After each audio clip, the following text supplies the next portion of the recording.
So quick revision series को इतना support and प्यार देने के लिए आप सभी का बहुत बहुत धन्यवाद। एंड इस क्विक रिवीजन सीरीज में अब हम आखिरी पड़ाव पे पहुंच ही चुके हैं लगभग। ये हमारा सेकंड लास्ट चैप्टर होने वाला भक्ति एंड सूफी ट्रेडिशन का, जिसमें हम लोग इस चैप्टर की जितने भी कॉन्सेप्ट्स हैं जिनको हमने पूरे के पूरे वन शॉट लेक्चर में ऑलरेडी देखा था, 3.5-4 घंटे की वो वीडियो थी, इसको हम लोग इस वीडियो में आधे पौन घंटा में निपटाएंगे पूरे के पूरे कॉन्सेप्ट को। चाहे अलवर्स और नायनार्स की बात हो, वीर शैव ट्रेडिशन की बात हो, चाहे आपके जंगम्स की बात हो, फिर आपका जब इस्लाम आता है तो उसके कैसे इम्पैक्ट पड़ते हैं, सूफिज्म से रिलेटेड चीज़ों को देखेंगे, कबीर को देखेंगे, मीराबाई को देखेंगे। तो this video will be whole package for anyone who wants to revise. And हमने इसमें इस तरीके से बताया कि जिनको इस चैप्टर के बारे में थोड़ा बहुत भी मालूम है वो भी अच्छे से समझ पाएंगे, तो they can score in their exams to.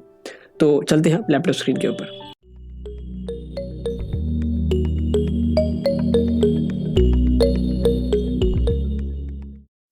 So here we have the chapter 3 भक्ति एंड सूफी ट्रेडिशंस। अलग अलग भक्ति परंपराओं को देखेंगे, सूफीज्म के बारे में समझेंगे। एंड अगर आपको इस चैप्टर के नोट्स चाहिए जो आप स्क्रीन पे देख पा रहे हैं, तो आप यहाँ पे टेलीग्राम ग्रुप ज्वाइन कर ले, या हमने ड्राइव के लिंक नीचे डाल दिए, वहां से सारे के सारे पीडीएफ्स और नोट्स आप डाउनलोड कर सकते हैं।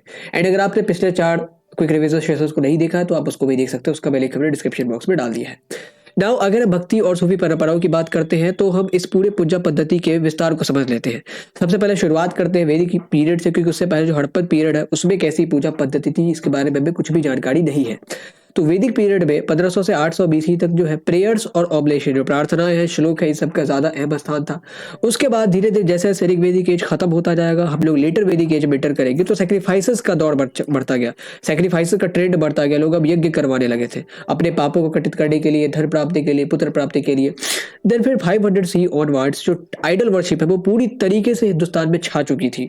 आइडल वर्शिप मतलब मूर्ति पूजा, कृष्ण की, शिव की, दुर्गा की, एंड डिवोशनल वर्शिप, सेवियरशिप का कॉन्सेप्ट कि हमें एक देवी या देवता पे अब निर्भर रहना है अपने आप को मुक्त करने के लिए, लिबरेट करने के लिए। वैष्णविज्म विष्णु पे निर्भर रहना, शिविज्म शिव पर निर्भर रहना, शक्तिज्म देवी पे निर्भर रहना। देवी का अलग अलग स्वरूप हो सकता है, अलग अलग फॉर्म हो सकते हैं।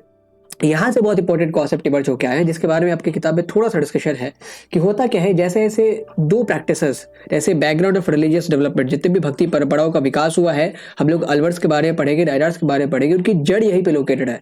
जड़ लोकेटेड होने से मतलब मेरा ये है कि होता क्या है, जैसे जैसे ट्रेडिशंस और एक्सेप्टेड होते जाते हैं। जैसे वैष्णविज्म की बात करें, Vaishnavism was now accepted by Brahmanas कि चलो विष्णु की पूजा करते हैं, that is a certified deity. अब वैष्णविज्म जो है अलग अलग सुदूर क्षेत्रों तक जब पहुंचा तो उसमें बहुत सारी रीजनल चीजें भी मिक्स हो गई। वैष्णविज्म इन इटसेल्फ, अगर हम रॉबर्ट रेडफील्ड की लैंग्वेज की बात करें, तो वो ग्रेट ट्रेडिशन है क्योंकि इसे यूनिवर्सली एक्सेप्ट किया गया है। वो जब रीजनल वेरिएशंस के साथ मिक्स होता है, लाइक जगन्नाथ डेटी का एग्जांपल लेंगे, तो ऐसी मूर्तियां आपको कृष्ण या किसी देवता की कहीं पे मिलेगी ही नहीं। क्यों नहीं मिलेगी? क्योंकि ये जो है रीजनल स्कल्पचर मेकिंग का उदाहरण है। तो ग्रेट ट्रेडिशन जब लिटिल ट्रेडिशन से मिला, that was the integration. Integration क्या है? मिलान। Universally accepted tradition with the regional elements. तो regional elements is sculpture making.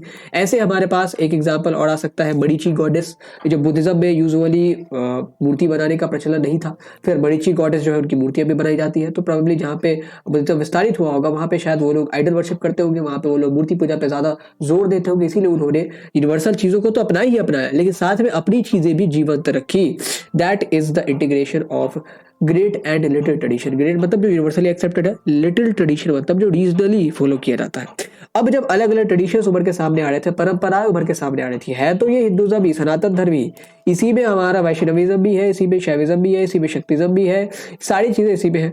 वैदिक और पुरानिक रिलीजन अलग अलग मानते हैं खुद को, तो कुछ कुछ कॉन्फ्लिक्ट भी थी। लाइक अगर तांत्रिज्म की बात करें तो ये शक्तिज्म का कॉन्सेप्ट है। तंत्र पूजा जो है ना, शक्तिज्म से उभर के आया। ये लोग वेदा की अथॉरिटी को डिनाई करते थे, कास्ट सिस्टम पर कोई वैल्यू नहीं देते थे।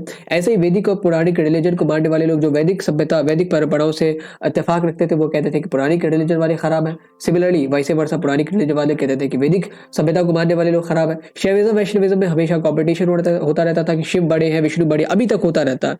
अभी तक अगर आप देखेंगे शैविज्म और वैष्णविज्म के प्रीचर्स को, तो वो बताएंगे कि सबसे बड़े हैं शिव, सबसे बड़े हैं विष्णु। तो ये सारी चीजें अभी still to the date existing. तो discussions over supremeness of deities, these kind of conflicts were prevalent at those times. इस बीच शुरुआत होती है हमारी अर्ली भक्ति ट्रेडिशन की, सबसे शुरुआती भक्ति परंपरा जो है। एंड भक्ति परंपरा का जड़ कहाँ पे है? तो सेवियर वर्शिप में। सेवियर वर्शिप मतलब भक्ति आएगी कहाँ से, डिवोशन आएगा कहाँ से? जब हम एक भगवान या एक चीज के प्रति पूरी तरीके से आपको डिवोट कर देंगे, वो चीज आती है सेवियर वर्शिप से। हमने बुद्धिज्म में हीलियन का कॉन्सेप्ट देखा, वैष्णविज्म, शैविज्म, सब सेवियर वर्शिप का ही उदाहरण है। लेकिन भक्ति ट्रेडिशन जो है, जो आप कह ले तो पूरे भारतवर्ष में फैलेगी, उसकी शुरुआत हुई साउथ इंडिया से। कुछ पोएट सेट्स थे जो संत भी थे, कविताएं भी लिखते थे, वो अलग अलग जगहों पे घूमते थे, गाते थे अपने दोहे को। एंड उन्होंने हमेशा से ही डिस्क्रिमिनेशन को पड़े रखा। शूद्रों को अलाउ किया अपने साथ ज्वाइन होने में, महिलाओं को अलाउ किया अपने साथ ज्वाइन होने में। तो बेसिकली जो भक्ति ट्रेडिशन है, दो प्रकार के मर्ज होते हैं, एक सगुण भक्ति ट्रेडिशन, एक निर्गुण भक्ति ट्रेडिशन। सगुण मतलब जो मानते थे कि भगवान का कोई आकार है, जैसे वैष्णविज्म वाले मानते थे भगवान का कोई आकार है, वो मूर्ति पूजा करते हैं। जितने भी लोग मूर्ति पूजा करते थे ऑलवेज सगुण भक्ति ट्रेडिशन। एंड जितने भी लोग निर्गुण थे, मतलब they believed that God is formless, उसका ना कोई जेंडर है, ना कोई आकार है, ना ही शेप है, ना ही कोई उम्र है, ना ही कोई साइज है। तो लाइक कबीर की बात करें, गुरु नानक की बात करें, दे वेर द निर्गुण भक्ति सेंट्स। अब अगर भक्ति सेंट्स की बात करते हैं तो भक्ति ट्रेडिशन में दो सबसे इंपॉर्टेंट ग्रुप ऑफ सेंट्स आते हैं संतों के समूह, अलवर और नायनार। अलवर जो है वो हमारे विष्णु के डिवोटी थे, नायनार हमारे शिव के डिवोटी थे। एंड ये तमिल में सॉन्ग्स वगैरह रचित करते थे एंड जगह जगह घूम घूम के लोगों को सुनाते थे। लोग इसे प्रेरित होके थे वैष्णविज्म के। अलवर की बात करें तो अलवर आर वैष्णव, अलवर वैष्णव, ये वैष्णव थे, विष्णु के डिवोटी थे। तो वैष्णविज्म में एक परंपरा थी अलवरों की, ऐसे ही शैविज्म में एक परंपरा थी नायनार्सों की। ठीक है, डिवोटी ये शिव के थे तो नायनार ही हुए। Alwar and Nayanar does not depict distinct religion, distinct ये पार्ट है शैविज्म और वैष्णविज्म के ही। ठीक है, एंड ये जो सॉन्ग प्रीच करते थे, सॉन्ग कंपोज करते थे, लोगों को सुनाते थे in the praise of their gods, वो तमिल में होता था। ये चीज आपको ध्यान रखनी है, एमसीक्यू से पूछे जा सकते हैं। अलग अलग जगहों पे जाते थे, लोगों को सुनाते थे, लोगों को अच्छा लगता था, इससे जुड़ते थे लोग। एंड बहुत सारे जगहों पे तो इन्होंने जो श्राइन्स वगैरह थे भगवान से रिलेटेड, जैसे विष्णु से रिलेटेड, तकरीबन अलवरों ने 108 श्राइन को चिन्हित किया है कि यहाँ पे विष्णु की पूजा की जानी चाहिए। एंड लेटर और वहाँ पे मंदिर भी बनवाए गए थे। बाद में जब वो मंदिर बनवाए जाते हैं तो अलवर और नायनार के जो पोएट्रीज हैं या सॉन्ग्स हैं, उनको उन मंदिर के टेम्पल रिचुअल्स में शामिल किया जाता है। मतलब सुबह शाम उनकी अभी भी बहुत सारे मंदिरों में उनके गानों को भजन के तौर पे गाया जाता है। अगर अलवर और नायनार संतों की बात करें स्टैटिस्टिक्स की, तो अलवर संत कुल मिला के 12 थे एंड नायनार संत कुल मिला के 63 हुए हैं। कास्ट सिस्टम की तरफ अगर एटीट्यूड देखें तो फिर अगेंस्ट द कास्ट सिस्टम, दोनों ही ये सारे प्रकांडों से, ये सारे ऑर्थोडॉक्सीज से परे थे एंड उन्होंने हमेशा ही सारे ही लोगों का वेलकम किया। लिटरेचर की बात करें दोनों की, तो इन दोनों की परंपराएं क्यों जीवंत रहती है? Because both had distinct literature and दोनों की चीजें अभी तक प्रिजर्व्ड है। जैसे नालियारा दिव्य प्रबंधम जो है वो अलवर संतों द्वारा कंपोज की गई रचनाओं का संग्रह है एंड तेवरम जो है वो जितने भी हमारे 63 नायनार संत आए थे उनकी रचनाओं का संकलन है। बहुत सारी जो महिलाएं हैं वो ज्वाइन तो करती थी इनके मूवमेंट में, but they could not became saint. ठीक है, तो जो अंदल है एक, वो हमारी अलवर संत है, एकमात्र अलवर संत। 12 अलवर संत होते हैं, उसमें से एकमात्र अलवर संत है अंदल, इसीलिए इसका नाम बहुत इंपॉर्टेंट हो जाता है, आपसे एमसीक्यू से पूछा भी जा सकता है। एंड इन सब में सबसे इंपॉर्टेंट है करियक्कल अम्बियार, जो कि नायनार जितने भी 63 संत थे उसमें से तकरीबन 3 या 4 हमारे महिला संत है, उसमें सबसे इंपॉर्टेंट करियक्कल अम्बियार है। इसीलिए नहीं कि ये महिला संत है, ये तो एक रीजन है, बल्कि इन्होंने पैट्रियार्कल नॉर्म्स को डिफाई किया। इनको कहा गया कि आप ब्रह्मचार्य का पालन करो। इन्होंने कहा कि मैं अगर डिवोटेड हूं तो मुझे ब्रह्मचार्य का पालन करने की क्या आवश्यकता, मैं एक्सट्रीम पेनास करूंगी। एक्सट्रीम पेनास मतलब जैसे बाहर बाकी लोग पुरुष करते थे घोर तपस्या, वैसे ही ये भी घोर तपस्या करती है, पूरी तरीके से अपने शरीर को गला देती है। तो Karaikal Ammaiyar was a devotee of Shiva. Karaikal is a place of in Pondicherry and Ammaiyar मतलब माता, तो करियक्कल की माता इस करियक्कल अम्बियार। उन्होंने सोशल ऑब्लिगेशन को रिनॉन्स कर दिया कि अगर मैं शादी नहीं करूंगी तो मुझे ब्रह्मचर्य का पालन करना चाहिए, तो वो भी नहीं करना, मुझे तपस्या सिर्फ करना। They challenge the concept of feminine beauty. लोगों को समय लगता था कि महिलाओं का काम क्या है, श्रृंगार करके सज समझ के लोगों को निछारा। इन्होंने कहा that is not my duty, I will do extreme penance. मुझे शरीर से कोई फर्क नहीं पड़ता, मुझे अपने स्वरूप से कोई फर्क नहीं पड़ता। What I care about is devotion towards Shiva. अब इन नायनार और अलवर संतों की बात करें तो इनके स्टेट सरकारों के साथ कैसे रिलेशंस थे, तो वैसे तो उस जमाने में स्टेट पैट्रोनेज के लिए कॉम्पिटिशन हुआ करते थे। जैनिज्म वाले अलग से एफर्ट डाल रहे हैं, बुद्धिज्म वाले एफर्ट डाल रहे हैं, फिर जो नायनार है वो एफर्ट डाल रहा है, अलवर एफर्ट डाल रहे हैं। फिर उसमें भी नायनार के अलावा भी शैविज्म के अलग अलग सेक्ट थे, लाइक जंगम हो गया, फिर आगे चल के वीर शैव देखेंगे। तो ये सारे लोग थे, लेकिन लेकिन फिर भी ये लोग सब स्टेट पैट्रोनेज जीतने में कामयाब रहते हैं। चोलास, पांड्याज और पल्लवाज इनको अच्छी खासी पैट्रोनेज देते हैं। चोलास ने तो इवन फाइनेंशियल ग्रांट भी दिए थे, मंदिरों को बनवाने के लिए लैंड ग्रांट भी दिए थे, विष्णु और शिव दोनों की मंदिरों को बनवाने के लिए। ऐसे अगर आप पिक्चर में देख रहे हो तो that is a Brihadeshwara temple, ये तंजावुर में लोकेटेड है, शिव को डेडिकेटेड है, चोलास ने बनवाया था इसको। तो they were influenced by the Alvars and Nayanars. And हमने जैसा कहा कि जो अलवर्स होते थे वो जगह जगह जाके विष्णु के श्राइन को इंडिकेट करते थे, वैसे ही उन्होंने तकरीबन 108 श्राइन को दिव्य देशम के तौर पे इंडिकेट किया कि यहाँ पे विष्णु के मंदिर बनवाई जानी चाहिए। These places are associated with Vishnu. So that was the relationship with state. अब बात करते हैं कि क्यों ये जो स्टेट है, सरकार है, वो इन अलवर्स को या नायनार्स को पैट्रोनेज दिया करती थी। What was there purpose behind that, क्योंकि वो बिना फायदे के तो कुछ करेंगे नहीं। पहली चीज, अलवर और नायनार की अच्छी खासी पॉपुलैरिटी थी अमॉन्ग पीजेंट्स, अमॉन्ग ट्रेडर्स। तो उस पॉपुलैरिटी को मैनिपुलेट करने के लिए, उस पॉपुलैरिटी को सीज करने के लिए भी जो राजा वगैरह थे वो इनको पैट्रोनेज दिया करते थे कि अगर हम इनको पैट्रोनेज देंगे तो इनके जो फॉलोअर्स है वो हमारी इज्जत करेंगे, वो हमें एक्सेप्ट करेंगे। एंड इसके अलावा वो जो मंदिर वगैरह बनवाया करते थे राजा, वो इसलिए भी बनवाया करते थे ताकि लोगों को दिखा सके कि वी सीक डिवाइन सपोर्ट, कि हमारे ऊपर शिव का आशीर्वाद है, हमारे ऊपर विष्णु का आशीर्वाद है। एंड दैट इज वाई उसके बाद क्या होगा, लोग उनको रिस्पेक्ट करेंगे एंड पीपल विल थिंक कि अच्छा ये अब क्वालिफाइड है हम पे रूल करने के लिए। So that is the scenario. Alvars और नायनार्स ने डिस्टिंक्टिवली सबसे इंपॉर्टेंट यूज किसका किया, म्यूजिक, पोएट्री एंड एसेटिसिज्म का। तो these three were the tools of Alvars and Nayanars. In that way they preached Vaishnavism and Shaivism respectively. Alvars ने वैष्णविज्म को एंड नायनार्स ने शैविज्म को एक जगह से दूसरी जगह तक फैलाया। मतलब पूरे के पूरे साउथ इंडिया में बहुत बड़ा रोल है इनका अगर वैष्णविज्म और शैविज्म के स्प्रेड की बात करें तो। अगर शैविज्म की बात करते हैं तो एक और हमारा ट्रेडिशन आता है, वीर शैव ट्रेडिशन, इसको कि लिंगायत भी कहते हैं, क्योंकि ये शिव को लिंग के रूप में पूजते हैं। स्टैटिक लिंग नहीं जो आप मंदिरों में देखते हैं, ये एक इष्टलिंग करके छोटा सा पत्थर होता है जिसको बाजूबंद में बांधते हैं एंड उनकी ये लोग पूजा करते हैं। शुरुआत इसकी हुई थी 12वीं शताब्दी के आसपास। बसावना नाम के एक स्टेट्समैन थे, राजनीतिज्ञ थे, जो कलचुरी डायनेस्टी में चीफ मिनिस्टर थे, उन्होंने इसकी शुरुआत करी थी। ये लोग अपना गुरु मानते हैं जंगम सेठ्स को, जो ऑलरेडी शिव के डिवोटी थे, बहुत आर्डेंट डिवोटी माने जाते थे। इनकी फिलॉसफी क्या है, ये जैसे अलवर और नायनार संतों ने कास्ट सिस्टम को अपोज किया, इन्होंने भी करा, लेकिन अलवर और नायनार संतों ने टेंपल वर्शिप को हमेशा प्रमोट किया। इन्होंने कहा कि टेंपल वगैरह में जाने की कोई जरूरत नहीं है, क्योंकि ये लोग मानते हैं कि जो भगवान स्टैटिक है वो हमारी मदद कैसे कर सकते हैं। जैसे शिवलिंग की ये लोग पूजा नहीं करते क्योंकि वो स्टैटिक है। हैवी रिचुअल्स को इन्होंने हमेशा ही क्रिटिसाइज करा है। दूध चढ़ाना, वो कहते हैं कि अगर कोई सरपेंट मंदिर में होता है तो उसके ऊपर दूध चढ़ाते हैं, अगर सही में सांप आ जाए तो उसको भगाते हैं। That is hypocrisy. इन्होंने कहा कि हमारी जो बॉडी है वो, चूंकि हम लोग वीर शैव ट्रेडिशन के लोग हैं, हम लोग बहुत ज्यादा क्लोजली कनेक्टेड है शिव से, तो हमारे डेथ के बाद हमारी बॉडी उनसे मर्ज हो जाएगी, यूनिफाइड हो जाएगी, इसीलिए हमें उन्हें दफनाना चाहिए instead of cremating them. They taught everyone to treat equally human beings as equal, God reside in each bodies. And सबसे इंपॉर्टेंट चीज जो आपको, दो चीजें वीर शैव ट्रेडिशन ने करी, दे, क्योंकि वो लोग ब्राह्मणिक आइडियोलॉजीज को वैसे ही अपोज करते थे, कास्ट सिस्टम को वैसे ही अपोज करते थे, रिचुअल्स को वैसे ही अपोज करते थे, तो उन्होंने विडो मैरिज पर फोकस किया। And that was the era of 12th century. ये 12वीं शताब्दी की बात है, आज से 900-800 साल पहले की बात है। उस जमाने में विडो मैरिज बहुत न्यू एंड बहुत एक रिवोल्यूशनरी कॉन्सेप्ट था। इन्होंने इसको प्रमोट किया एंड पोस्ट प्यूबर्टी मैरिज को भी प्रमोट किया। पोस्ट प्यूबर्टी मैरिज मतलब क्या, ये माना जाता था कि जो महिलाओं के लिए आइडियल एज है शादी की, वो प्यूबर्टी अटेन करने से पहले की है, क्योंकि उसके बाद वो प्योर हो जाती है and they should be married before attaining puberty. तो उन्होंने कहा कि कोई दिक्कत नहीं है, अगर आपने एडोलसेंट अचीव कर लिया है तो आप पोस्ट प्यूबर्टी मैरिज भी कर सकते हैं। And only because of these efforts अभी हमारे यहाँ जो बाल विवाह है वो कम हुआ है, तो इसी पोस्ट प्यूबर्टी मैरिज के तरह के कॉन्सेप्ट को प्रमोट करने से। So that was a contribution of Veer Shaiva tradition. अगर इनके लिटरेचर की बात करें कहाँ इनकी चीज़ें दर्ज हैं, तो एक तो वचन है जहाँ पे बचावना एंड जितने भी सेंट बड़े बड़े आए थे इस वीर शैव ट्रेडिशन में, उनकी चीज़ें मौजूद हैं।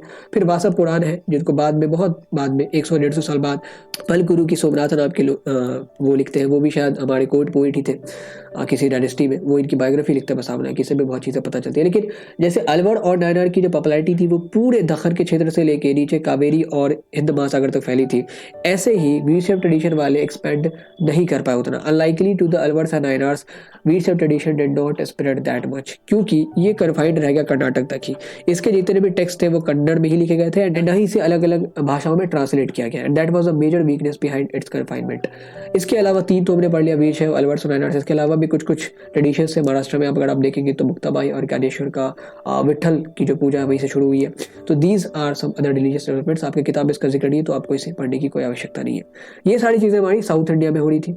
नॉर्थ इंडिया में इस बीच क्या हो रहा था, ये जो हम टाइम पीरियड पढ़ रहे हैं ना भक्ति ट्रेडिशन का, दैट इज बिटवीन 5 to आप कह लें 14th century, 5 to 14th century. तो साउथ इंडिया में अलवर्स आते हैं, नायनार्स आते हैं, जंगम आते हैं, वीर शैव आते हैं, लिंगायत जिनको कहते हैं हम लोग, नॉर्थ इंडिया में क्या हो रहा था, तो नॉर्थ इंडिया में चूंकि राजपूत रूलर शासन कर रहे थे इस टाइम पीरियड में, तो उन्होंने ऐसे किसी भी भक्ति ट्रेडिशन को पनपने नहीं दिया, क्योंकि राजपूत रूलर्स हाईली फोकस्ड थे ब्राह्मणिकल पैट्रोनेज की तरफ। वहाँ पे ब्राह्मणिकल आइडियोलॉजीज फिलोसफीज को तगड़ी तरीके से पैट्रोनाइज किया जाता था। तो ना तो अलवर्स वहाँ पे पैर पसार सके, ना ही नायनार्स, ना ही अभिशप, क्योंकि ये सब उनकी फिलोसफीज को क्रिटिसाइज करते थे। इवन तो अगर ये सब वहाँ नहीं पहुंचा के फिर भी कुछ कुछ कम्युनिटीज थी जो इंडिपेंडेंट थी, पैट्रोनेज उनको नहीं मिलता था, but still they were influencive. तो उनका नाम है Yogi Siddha and Naths. They were influencive in the I think Gangetic plains और मालवा के इलाके में, मध्य प्रदेश के इलाके में। बट उनकी इतनी इन्फ्लुएंस नहीं थी जितना आप साउथ इंडिया में बात करें, अलवर्स की हुआ करती थी, या नायनार्स की हुआ करती थी, या जंगम्स की हुआ करती थी, या लिंगायत्स की हुआ करती थी। बट फिर भी उनकी कुछ मास फॉलोइंग होती थी। रीजंस फॉर दैट कि वो ऑर्थोडॉक्स आइडियाज को अपोज करते थे। ये जो शोषण था वो तो सब जगह हो रहा था, नॉर्थ इंडिया में भी हो रहा था, साउथ इंडिया में भी हो रहा था। जो चीज़ें इरेलीवेंट हो चुकी थी, अगर उनको हम एक्सटेंसिवली अभी भी फॉलो कर रहा तो साउथ इंडिया के लोग भी पीड़ित थे और नॉर्थ इंडिया के लोग भी पीड़ित थे। बट नॉर्थ इंडिया में अभी भी वो चीज़ें एग्जिस्ट कर रही थी ओनली बिकॉज की पैट्रोनेज दिया जा रहा था इन चीज़ों को रूलर्स की तरफ से।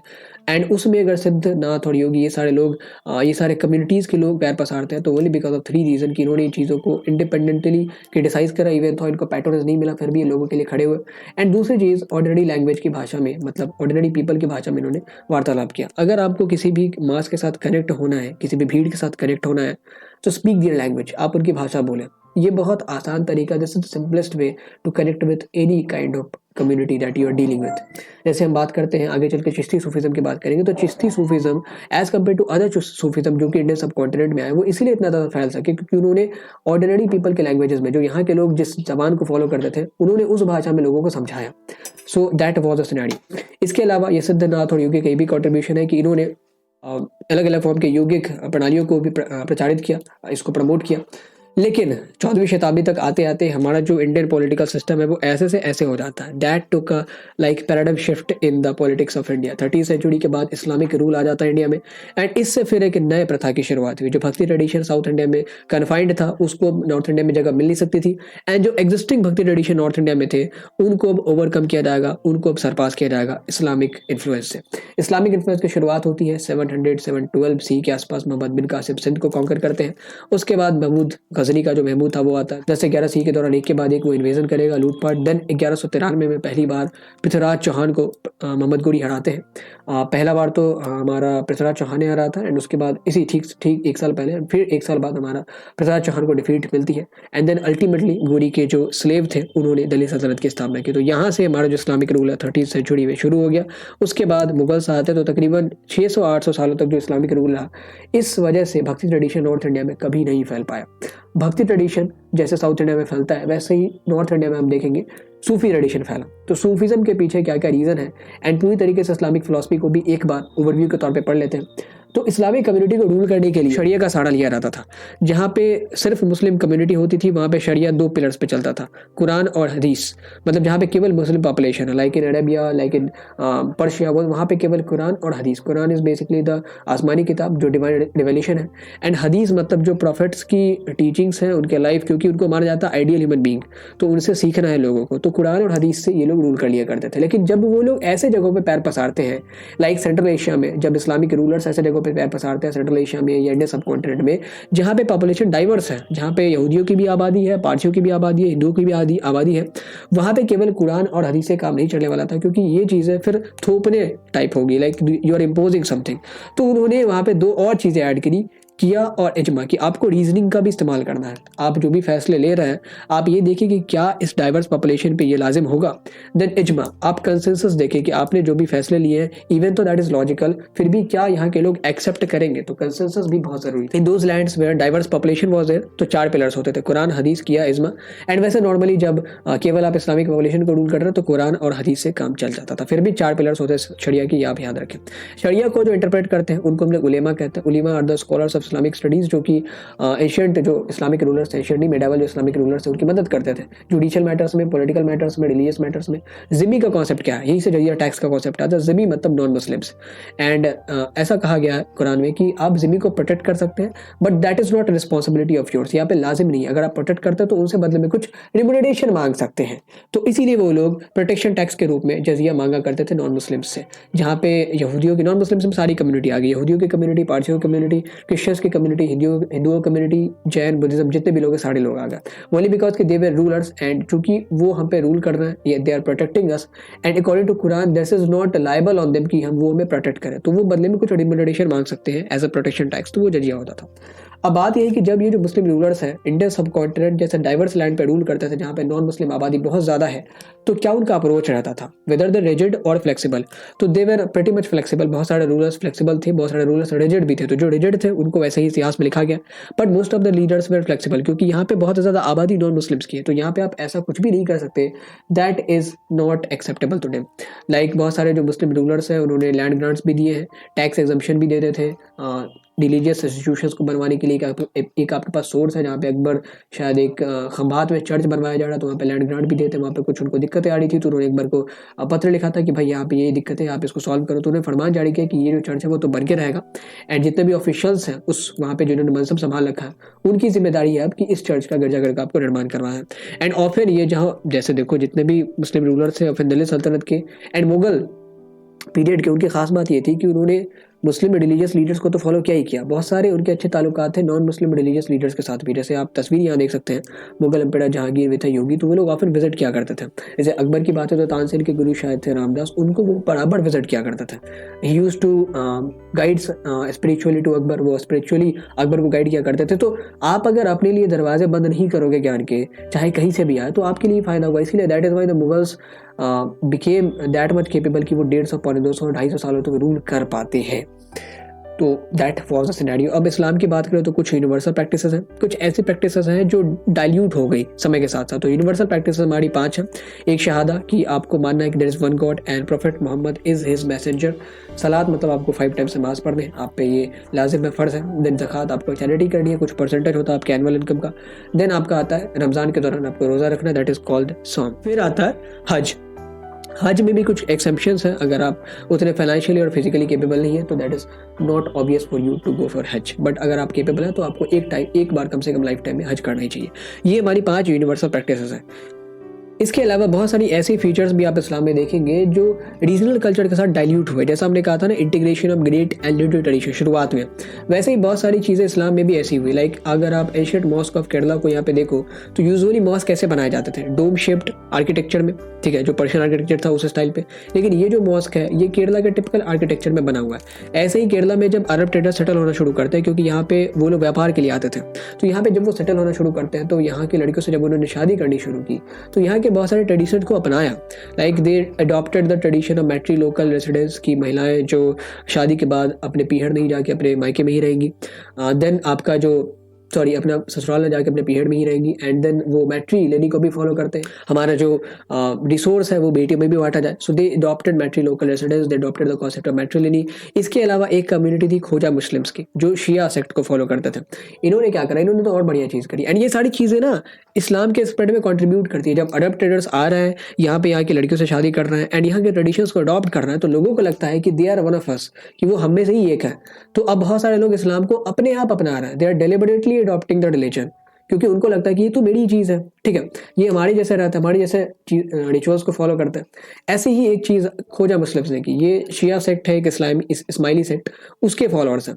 तो इन्होंने क्या करा, जब ये कुरान को पढ़ते हैं तो इन्होंने ओरली लोगों को बताना शुरू करा, पंजाबी में, सिंधी में, एंड अपनी स्क्रिप्ट में लिखना शुरू करा। इनकी स्क्रिप्ट जो है वो बहुत सारे लोग पढ़ पाते थे। Khoja script is identical to many language. तो ये जो चीज़ है स्प्रेड हुई पंजाबी में, पंजाबी पॉपुलेशन की तरफ, मुल्तानी पॉपुलेशन की तरफ, सिंधी पॉपुलेशन की तरफ, गुजराती राजस्थानी पॉपुलेशन की तरफ, and that contributed hugely in the spread of इस्लाम।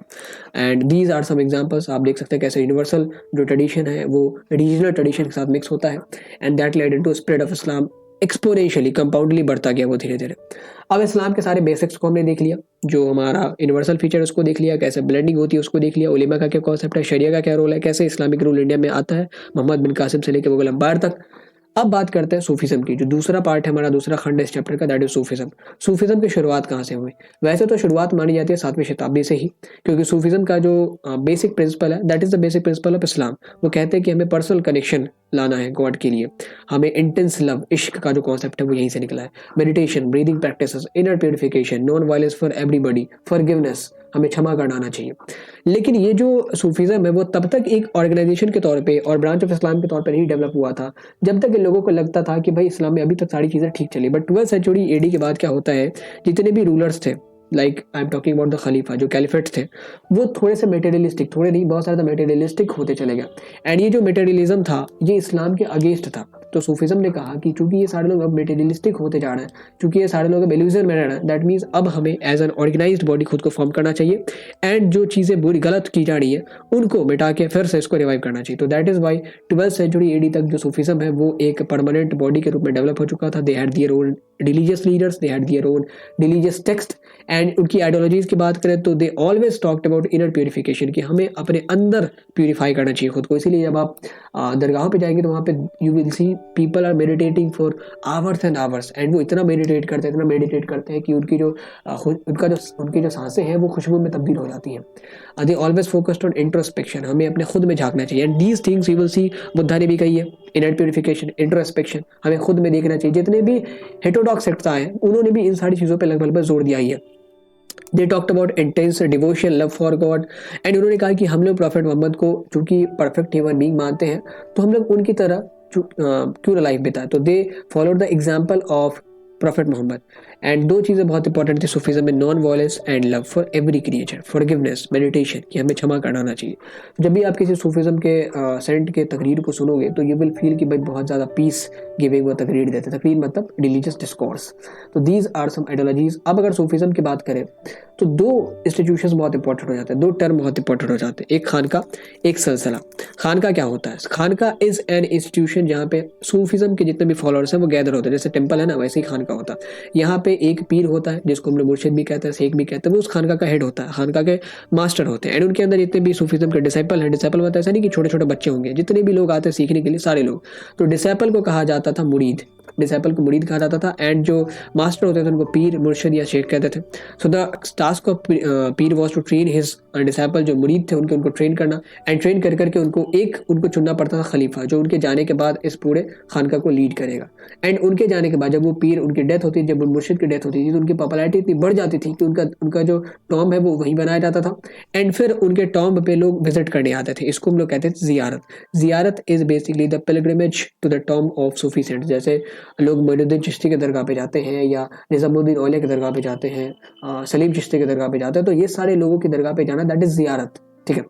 सिलसिला का क्या कॉन्सेप्ट है? सिलसिला कोई इंस्टीट्यूशन नहीं है, सिलसिला इज अ टर्म जिसका मतलब है कि जितने भी सूफी संत है ना, सबकी एक स्पिरिचुअल जीनियोलॉजी होती है। हमारी बायोलॉजिकल जीनियोलॉजी है कि हमारे दादा ये थे, उसके ऊपर उनके दादा ये थे, उसके ऊपर उनके एंसेस्टर ये थे।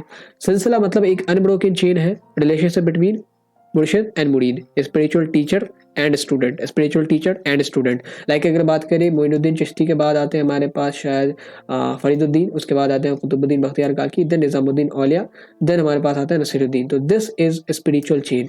एंड ये स्पिरिचुअल चेन हर एक चिश्ती सूफीज़म का अगर आप देखोगे तो मोहम्मद से शुरू होता है। मोहम्मद, देन बहुत सारे लोग अबू बकर को मानते हैं, उनके बाद बहुत सारे लोग अली को मानते हैं, फिर अली के बाद ये वो ऐसे ऐसे करके जो चेन है वो बनता है। Chain is not biological, this is a spiritual chain, spiritual master disciple ऐसा कर।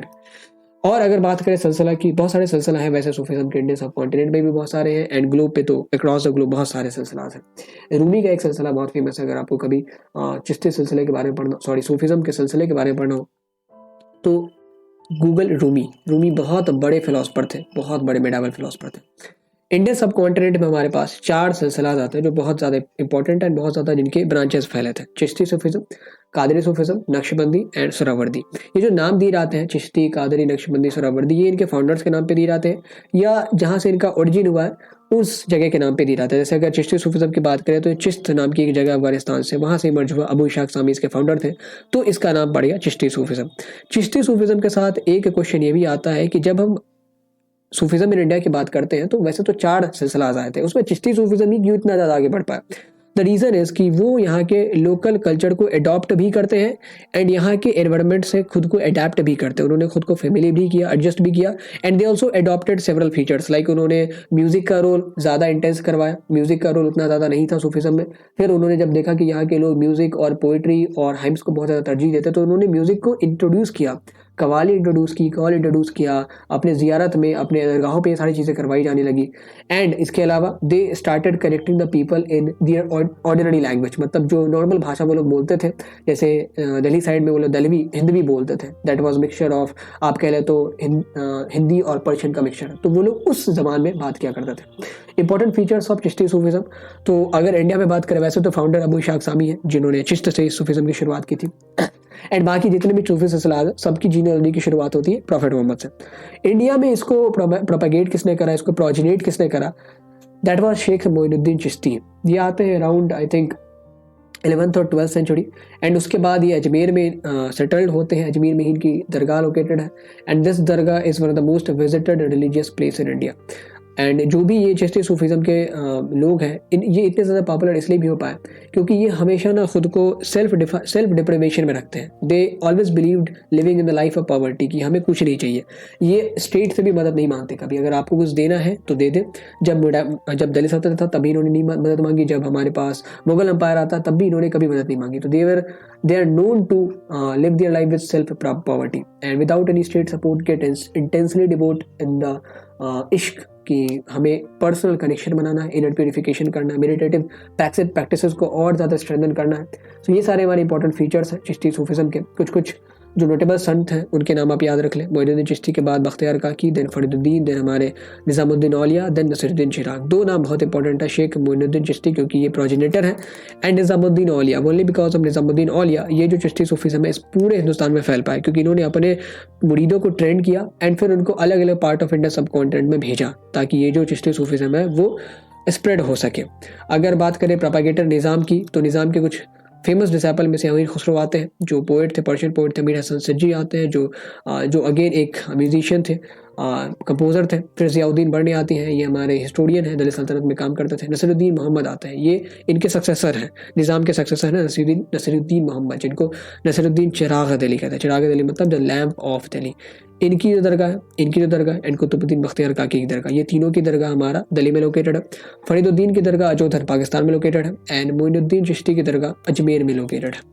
अगर हम खानका की बात करें तो हमने तो देखा था कि एक इंस्टीट्यूशन है जहाँ पे सारे लोग जितने भी सूफिज़म के फॉलोअर्स हैं वो आते हैं ट्रेनिंग के लिए। जो मसाइल होते हैं वहाँ पे सॉल्व किए जाते हैं, जो ग्रीवेंसेस होते हैं उनको वहाँ पे निपटाया जाता है। एक खानका का एग्जाम्पल लेते हैं निज़ामुद्दीन औलिया के खानका में क्या क्या चीज़ें होती थी। पहला तो उनका खानका लोकेटेड था गयासपुर में। खानका में एक बहुत बड़ा हॉल होता था जामत खाना, जहाँ पे लोग प्रेयर्स के लिए बैठते थे, नमाज वगैरह करते थे। एंड कुछ एकोमोडेशंस भी होते थे, छोटे छोटे रूम जहाँ पे शेख और उनकी फैमिली और उनके जितने भी अटेंडेंट्स वगैरह हैं वो वहाँ पे रहते थे। खानका में हमेशा ओपन किचन होता है, सारे लोग आके उधर खा सकते हैं बिना कोई पैसा दिए। And that used to run on फुतू मतलब नॉन आस्क्ड चैरिटी। हम आपसे पैसा नहीं मांगेंगे, अगर आपको पैसा देना है तो आप दो, आप नहीं पैसा दोगे फिर भी लंगर चलेगा ही चलेगा। कुछ पॉपुलर प्रैक्टिस अगर बात करें खानका की, तो शेख के सामने झुकना पड़ता था। जो भी लोग वहाँ पे अटेंडेंट्स होते थे, जितने भी विजिटर्स आते थे उनको पानी पिलाते थे, खाना खिलाते थे।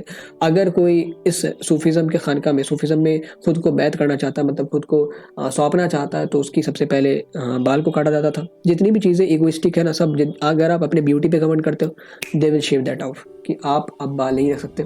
एंड आपको इंटेंस फोकस करना पड़ेगा योगिक एक्सरसाइज पे, मेडिटेशन पे, इनर प्योरिफिकेशन पे, एंड सबसे इंपॉर्टेंट चीज़ फॉरगिवनेस पे। Forgiveness is the core of Sufism, चाहे चिश्ती सूफिज़म की बात करें, चाहे कादरी या नक्शबंदी, किसी भी सूफिज़म की बात करें।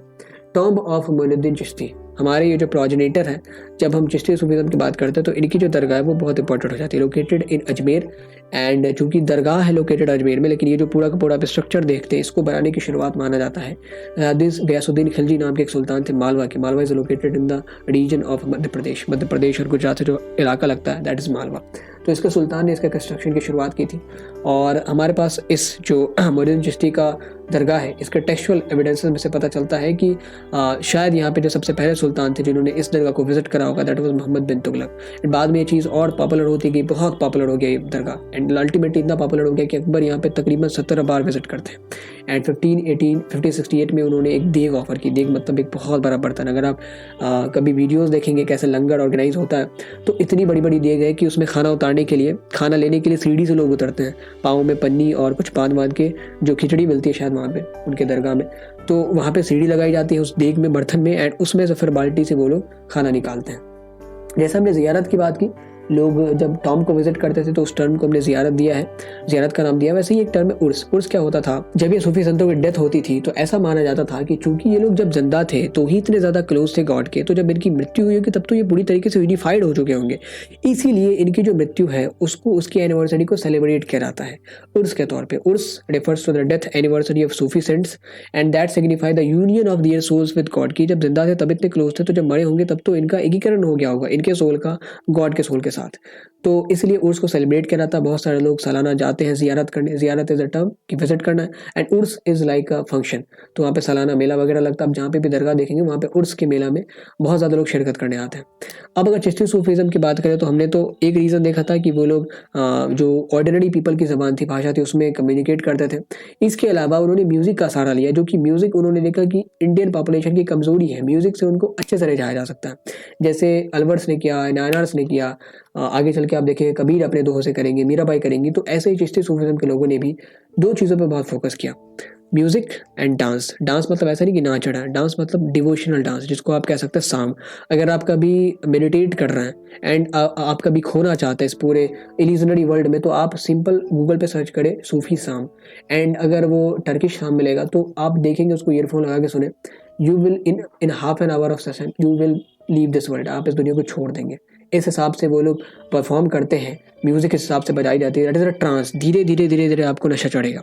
एंड दूसरा है दिक्र। दिक्र मतलब गॉड को रिमेंबर करना, उसका नाम लेना। ये भी एक, दिक्र भी एक बहुत अच्छा पार्ट है मेडिटेट करने का। आप ईयरफोन पे कभी दिक्र लगा के सुनेंगे तो वो एक ही टर्म है अल्लाह, उसको ऐसे बोलेंगे, ऐसे बोलेंगे। एक ये टर्म 8-10 सेकंड तक वो लोग बोलते हैं, शुरू करते करते धीरे, ये लगता है कि इको हो रहा है पीछे से लेके आगे तक। तो ये जो दो टेक्निक है इसने बहुत बड़ा रोल प्ले किया अगर हम चिश्ती सूफीज़म के प्रोपगेशन की बात करें तो। अब म्यूजिक में कुछ कुछ चीज़ें इंट्रोड्यूस भी करी गई, जैसे कवाली की बात है तो कवाली इंट्रोड्यूस करवाया था अमीर खुसरो ने। एंड अभी कवाली जो है चिश्ती सूफीज़म से ऊपर उठ के हमारा जो normal music, day to day life music का पार्ट है वो बन गया है। अमीर खुसरो के बारे में थोड़ा सा देख लेते हैं। फादर ऑफ कवाली माने जाते हैं, बहुत बड़े पर्शियन पोइट थे, हिंदी में भी लिखा करते थे, हिंदी भी में लिखा करते थे, नॉर्थ हिंदी। हिंदी उस जमाने में नहीं आई है, हिंदी और उर्दू बहुत लेट आए हैं, ये तो हमारे पास 13th और 14th सेंचुरी का वाक़या। तो father of qawwali, great Persian poet and disciple of Nizamuddin Auliya, devoted disciple of Nizamuddin Auliya. ये आप डीओ की तस्वीर देख रहे हैं, ये जोड़ी है निजामुद्दीन औलिया और अमीर खुसरो की। जब भी स्टूडेंट एंड मास्टर की जोड़ी की बात आती है तो इन दोनों का एग्जाम्पल हमेशा लिया जाता है। ऐसा कहा जाता है कि निजामुद्दीन औलिया की जब डेथ हुई थी तो उसके ठीक एक दिन बाद अमीर खुसरो की भी डेथ हो गई थी। ये उस सदमे को बर्दाश्त नहीं कर पाए थे, फिर इन दोनों को दफनाया जाता है दिल्ली में ही एक साथ। लैंग्वेज एंड कम्युनिकेशन, किस लैंग्वेज का इस्तेमाल करा, तो they always talked in Hindavi language, ताकि लोगों से वो कनेक्ट कर सके। फिर चिश्ती सूफीज़म धीरे धीरे 17th सेंचुरी के बाद दखन के रीजन में, साउथ इंडिया में भी फैलता है, क्योंकि उन्होंने Dakhni style of Urdu poetry को ईजाद किया। एंड वहाँ पे ऐसे ऐसे वर्सेस लिखे जो डे टू डे लाइफ में गाए जा सकते थे, लाइक चरखानामा, लोग चरखा चला रहे हैं फिर वो गा सकते हैं। शादी नामा, लोगों की शादी हुई है फिर वो गा सकते हैं। लोड़ी नामा, लोगों बच्चों को सुला रहा है, वो लोरी नामा, दैट इज नॉट लाइक लोरी, वो लोरी भी है एंड उसमें सूफीज़म की भी चीज़ें हैं। एंड सूफीज़म से रिलेटेड एक चीज़ आप और याद रखें, सूफीज़म को कभी भी इस्लामिक टेक्स्ट में, अर्लियर इस्लामिक टेक्स्ट में सूफीज़म नहीं कहा गया, दैट इज कॉल्ड तसव्वुफ। तसव्वुफ, ठीक है, तो ये भी आप याद रखेंगे। तो दखनी रीजन में ये जो सूफीज़म फॉलो कर स्प्रेड हो पाया, इसके पीछे रीज़न ही यही है कि दे एडेड म्यूज़िक। वहाँ पे उन्होंने वर्सेस क्रिएट किए लोरी के फॉर्म में, शादी में जो संगीत गाए जाते थे उसके फॉर्म में, चरखा महिला चढ़ा लिए उसके फॉर्म में। तो डे टू डे लाइफ की चीज़ों से जब आप कनेक्ट करते हैं, कबीर क्यों इतने ज़्यादा पॉपुलर है, उन्होंने तो किसी रिलीजन को प्रीच नहीं किया या किसी रिलीजन का प्रमोशन तो नहीं किया, but he is popular only because कि उनके जो दोहे हैं वो डे टू डे लाइफ में कनेक्ट करते हैं लोगों को। तो that was the language and communication. State के साथ क्या रिलेशन है, तो बहुत बैलेंस्ड रिलेशन रखते थे।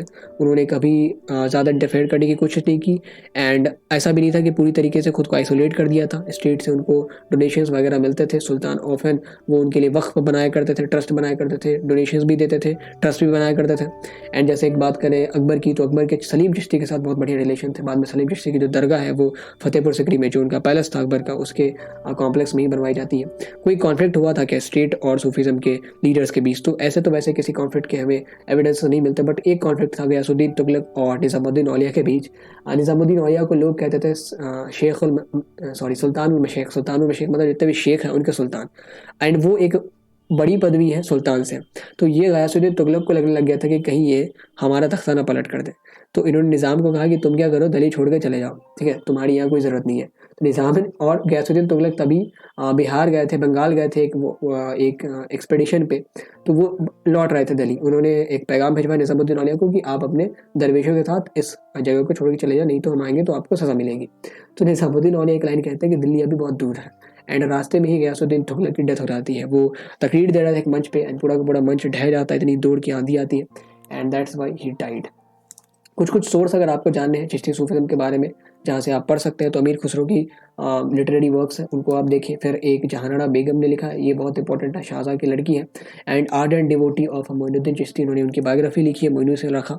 फिर ज़ियाउद्दीन बर्नी के कामों को आप देख सकते हैं। कश्फुल महजूब एक किताब है जो दत्तागंज बख्श अली हुजवेरी थे जो अफगानिस्तान में रहते थे, उनकी किताब है। उन्होंने सूफीज़्म की पूरी हिस्ट्री को कंपाइल करा कि कैसे ये इमर्ज होता है, क्या क्या एलिमेंट्स हैं इसके, एंड और भी बहुत सारे लिटरेरी सोर्सेस हैं जो डिसाइपल्स ने लिखे, जो विजिटर्स जब आते थे उनके आप रोज़नामचा में देख सकते हैं, मेमोइर्स में देख सकते हैं।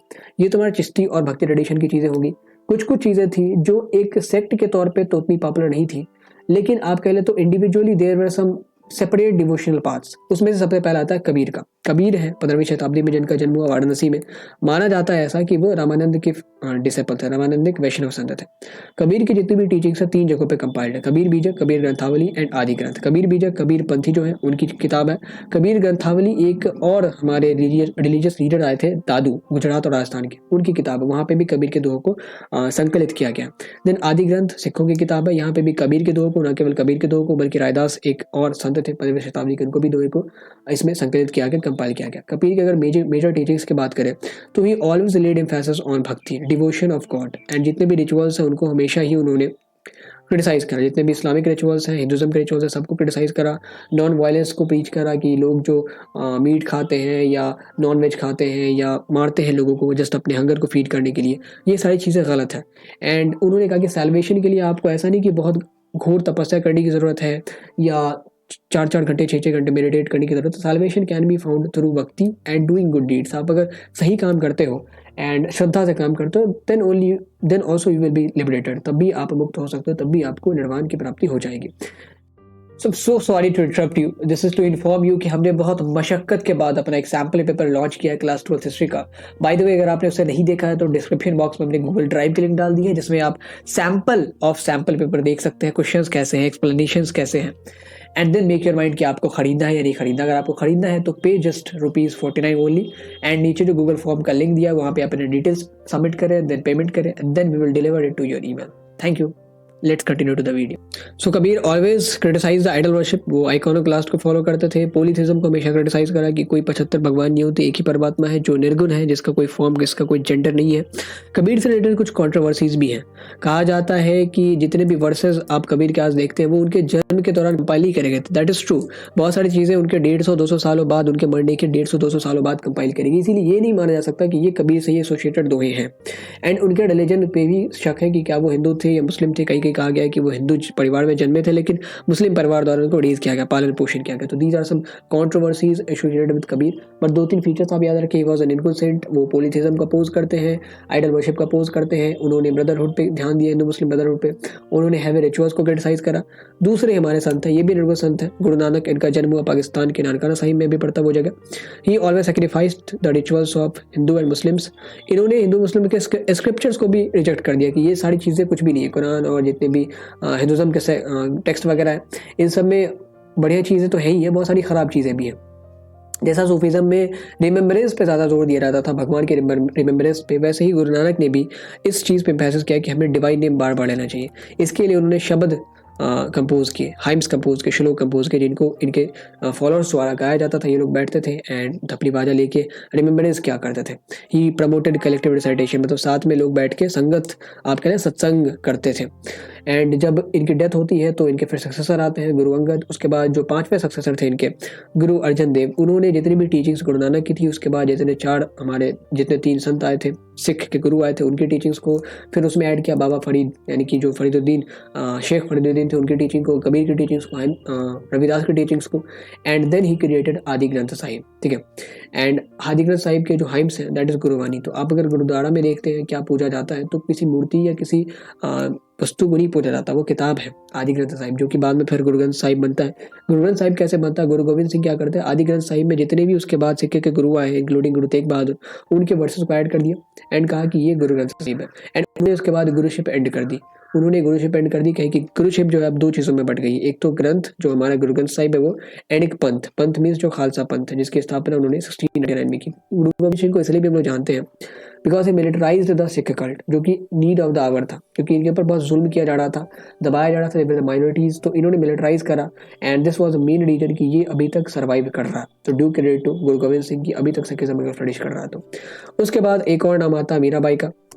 अगर क्रोनोलॉजी में आपको अरेंज करना है तो कबीर के बाद शायद गुरु नानक आए थे, गुरु नानक के बाद मीराबाई आई है। मीराबाई प्रिंसेस थी, मेड़ता एक छोटा सा किंगडम था मारवाड़ में, उसकी फिर इनकी शादी होती है मेवाड़ के राजा के साथ, इनके हस्बैंड की मेवाड़ के प्रिंस के साथ शादी होती है भोजराज की, एंड ये जो है भोजराज इनकी डेथ हो जाती है 1526 में बैटल ऑफ पानीपत में। उसके बाद ये विडो हो गई, इनको कहा गया कि आप सती बने, सती नहीं बनी है। फिर ये विष्णु की डिवोटी तो शुरू से ही थी, कृष्ण की डिवोटी, अब पूरी तरीके से अपने आप को कृष्ण के डिवोशन में संलिप्त कर दिया, वैराग्य अपना लिया, अब योगियों के साथ संतों के साथ ही उठती बैठती थी। एंड कहा जाता है कि ये डिसाइपल थी रविदास की, जिनके दोहे को हमने देखा आदि ग्रंथ साहिब में कंपाइल करा गया। इन्होंने किसी भी सेक्ट को ऑर्गेनाइज नहीं करा था। मीराबाई की जितनी भी फॉलोइंग है, जितनी भी इनके फॉलोअरशिप है, वो सारी चीज़ें इनकी ऑर्गेनिक है, कभी इन्होंने सेक्ट के रूप में ऑर्गेनाइज नहीं करा। जैसे गुरु नानक ने सेक्ट के रूप में ऑर्गेनाइज करा या मुइनुद्दीन चिश्ती ने लोगों को अपने फॉलोअर्स के रूप में ऑर्गेनाइज करा, मीराबाई ने कभी ऐसा नहीं करा। वो हमेशा वैराग्य को फॉलो करती थी, उन्होंने हमेशा से ही आप कह लें तो आइसोलेटेड लिविंग पे ध्यान दिया। बट इनके जो दोहे हैं ये, एंड चूंकि इन्होंने जो काम किया पैट्रियार्कल नॉर्म्स को डिफाइन किया कि भाई सती प्रथा ये फॉलो नहीं करेंगे, एंड ऊपर से ऐसा माना जाता था कि जो रविदास है जो इनके गुरु हैं वो लेदर वर्कर थे, चर्मकार थे, तो एंड ये क्षत्रिय थी, ये रॉयल फैमिली से थी, तो ये अगर इनके डिसाइपल हैं that means she is also define the caste system. इसीलिए जो अंडर प्रिविलेज्ड लोग हैं इनके बीच इनके दोहे बहुत पॉपुलर होते हैं। She is still very popular in the I think under privileged people of Gujarat, Rajasthan, MP। अब लास्ट में बात करते हैं, जितने भी हमने सेक्ट के बारे में बात की, चाहे सूफीज़म हो, चाहे अलवर हो, नायनार हो, चाहे आपके वी शेप ट्रेडिशन के लोग हो, चाहे आपके सिखिज्म की बात की हमने, फिर कबीर के बारे में चर्चा की, मीराबाई के बारे में चर्चा की, रायदास पे छोटा सा एक डिस्कशन लिया, तो इन सब के लिए सबसे इंपॉर्टेंट हो जाता है लिटरेरी सोर्सेज। जितनी ज़्यादा हमारे पास किताबें मिलेंगी उतनी ज़्यादा हम लोग इनके बारे में जानकारी हासिल कर पाएंगे। एंड ये जो किताबें हैं वो लैंग्वेज में वैरी करती हैं, स्टाइल ऑफ राइटिंग्स में वैरी करती हैं। अगर हम सूफीज़म की बात करें तो it has different kind of literature, like in the Sufism we have 4 kind of literature. एक आता है ट्रीटाइजेस, जिसमें जितने भी मैनुअल ओपिनियंस हैं, मैनुअल ओपिनियंस मतलब जितने भी सूफीज़म के संत आए थे उनकी अपनी अपनी पर्सनल ओपिनियन शामिल है। फिर मलफूजत हमारा कन्वर्सेशन है, मलफूजत मतलब जो खानका में विजिटर्स आते थे या शेख किसी को कुछ समझा रहा है तो उनको जब रिकॉर्ड किया गया कन्वर्सेशन को, उससे भी लोग सीखते थे बहुत चीज़ें। फिर मकतूबत, मकतूबत मतलब मकतूब इज़ एन पर्शियन टर्म, इसका मतलब होता है लेटर्स, ऑफिशियल लेटर्स। तो जो लेटर्स शेख ने अपने डिसाइपल्स को लिखे, विजिटर्स को लिखे, जो विजिटर्स शेखों को लिखा करते थे उनके कंपाइलेशन को मकतूबत कहते हैं। Then tazkira, tazkira means biography. एक एग्जांपल हो सकता है मुनीस अलखा जो कि जहानारा बेगम ने लिखा। तो ये 3-4 हमारे लिटरेरी वर्क्स हैं जो कि आप पढ़ सकते हैं। ये स्टाइल ऑफ राइटिंग में वैरी करते हैं, लैंग्वेजेस में वैरी करते हैं, एंड आइडियोलॉजी में भी बहुत बार वैरी करते हैं। अगर आप मकतूब पढ़ेंगे अबू इशाक सामी के या हमारे निज़ामुद्दीन औलिया के, तो वो हो सकता है कि वैरी करें बिकॉज टाइम फ्रेम का गैप है एंड जो सिनेरियोज थे वो भी डिफरेंट थे। तो style of writing varies, language varies, and the opinion also varies from time to time. Conclusion क्या निकलता है इस चैप्टर को पढ़ने के बाद कि जितने भी रिलीजियस डेवलपमेंट्स की हिस्ट्री है ये बहुत प्लूरल होती है। सूफीज़म में ये हमने देखा कि अलग अलग सिलसिलात आते हैं, एक ही सिलसिला में अलग अलग गुरु आए, सबकी अपनी अपनी अलग अलग जो मुर्शिद है वो आए, एंड सबकी अपनी अपनी अप्रोच थी। तो traditions are very dynamic, they are transient, लगातार चेंज होते रहते हैं। तो in order to have a solid grasp over them, अगर आपको इनके बारे में अच्छी जानकारी रखनी है तो आपको इस हिसाब से पढ़ना पड़ेगा कि दे आर वेरी प्लूरल। आप एक सिंगल पर्सपेक्टिव से एक पूरे सेक्ट के टेक्स्ट को नहीं एनालाइज कर सकते because they vary in the style of writings, they vary in the languages, they vary in the manual opinions, सारी चीज़ें वेरी करती हैं। एवरीथिंग इज प्लूरल, तो you have to think like plural and this is the need of hour कि आपको plural बनना पड़ेगा। You can not be in tunnel vision की जो आप जानते हैं वही सही है, जो आप नहीं जानते, जो आप नहीं देखते हैं वो गलत है, वो एग्जिस्ट ही नहीं करता। So that's all for today. Me Sudhanshu signing off, and if you have liked the content then please press the like button and इस वीडियो को आप शेयर भी कर सकते हैं। Have a great day.